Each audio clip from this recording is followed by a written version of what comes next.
Baik, jangan lupa jangan jadi orang sombong ya. Kita masuk halaman berikutnya. Saya akan membahas 5 belenggu rendah. Bapak Ibu harus fokus ya, supaya Bapak Ibu cepat-cepat mampu mencapai kesucian. Yang pertama, apa belenggu pertama Bapak Ibu? Pandangan salah. Pandangan benar itu memahami 3 hal. 1, baik dan buruk.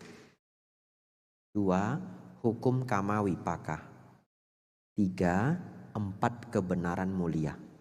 Minimal memahami 3 ini kita sebut pandangan benar. 1, baik dan buruk. 2, hukum kama wipaka. 3, 4 kebenaran mulia. Bagi yang belum pernah mendengar ini, besok harus datang. Besok akan saya buat pelajaran membahas 3 ini ya, karena saya melihat penting sekali. Kalau saya gabung di hari ini waktunya tidak cukup ya.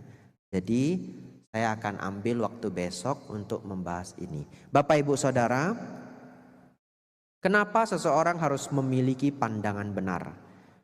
Karena kalau pandangannya salah, maka semuanya menjadi salah.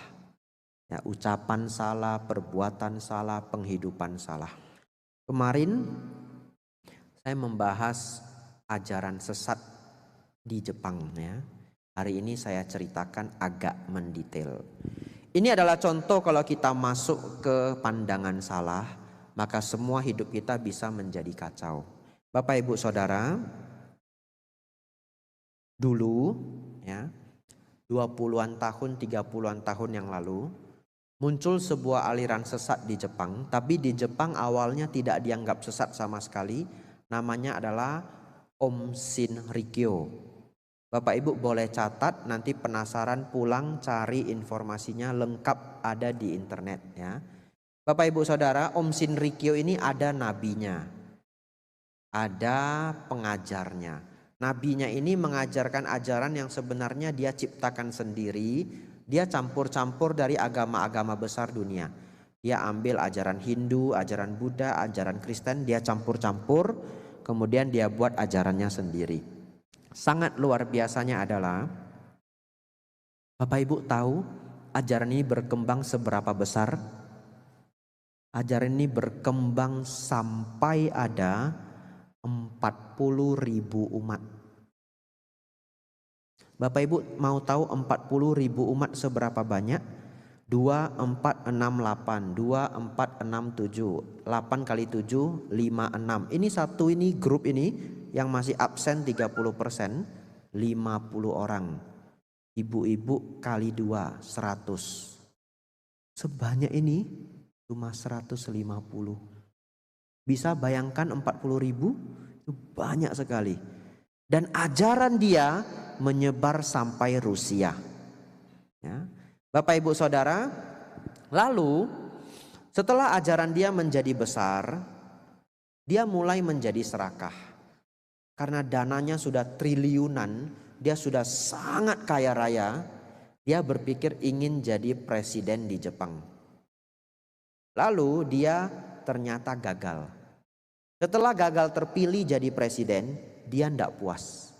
Maka dia mulai membuat ajaran bahwa negara tidak akan damai sampai terjadi perang. Jadi perang itu adalah syarat agar kita bisa menjadi damai. Jadi kalau dunia ini mau damai harus perang dulu. Perang selesai baru bisa damai. Jadi dia membuat ramalan perang dunia ketiga. Tapi ramalan dia kalau nggak tepat nanti dia mundur. Maksudnya apa? Contoh. Misalkan dia meramal akan terjadi perang dunia ketiga tahun 97 misalkan. Tapi 97 belum perang, nanti dia mundur. Oh, karena ada satu hal dan sedemikian hal perang dunia ketiga nanti 99. Kalau tidak terwujud dia mundur lagi. Bapak Ibu Saudara, bagaimana supaya perang? karena dia ingin membuat perang. Lalu setelah dia membuat perang, nanti dia muncul sebagai pahlawan kesiangan. Setelah dia muncul, dia akan membuat suasana bahwa karena dia muncul, semua menjadi damai. Dia pasti terpilih jadi presiden. Itu pemikiran dia. Apa yang dia lakukan? Dia mau mengadu domba Jepang dengan Amerika. Jadi dia sampai pergi mencari, bukan dia sih ya, suruhan dia untuk membeli virus antraks. Tapi dia gagal. Lalu akhirnya berbagai macam rupa, akhirnya yang dia lakukan adalah serangan gas sarin. Dia lepaskan gas sarin di kereta api. Apalagi orang Jepang, komuter utama mereka adalah kereta api. Korban yang berjatuhan sampai 1000-an. Yang meninggal 13 tahun 1995. Ini enggak terlalu lama Bapak Ibu ya.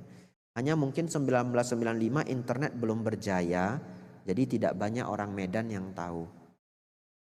Kenapa dia melepas gas sarin? Niat dia adalah nanti yang tertuduh adalah negara lain sehingga memicu perang. Itu niat dia. Bapak Ibu Saudara, saat ini sekte ini sudah ditutup resmi. Dan mereka yang terlibat pembunuhan itu sudah banyak yang dihukum mati. Bapak Ibu Saudara, mari kita renungkan. Inilah mengerikannya pandangan salah. Umat-umat ataupun penganut-penganut dia ajak untuk membunuh. Dan mereka membunuh malahan menganggap itu adalah kebajikan. Betul ya? Kalau tidak mungkin mau membunuh. Jadi di brainwash sedemikian rupa agar mau membunuh. Inilah Bapak Ibu Saudara, bukan hanya menuju nibbana, tapi langsung menuju alam menderita. Alam menderita namanya apaya. 4 alam menderita namanya apaya. Jadi Bapak Ibu Saudara, inilah bahayanya pandangan salah.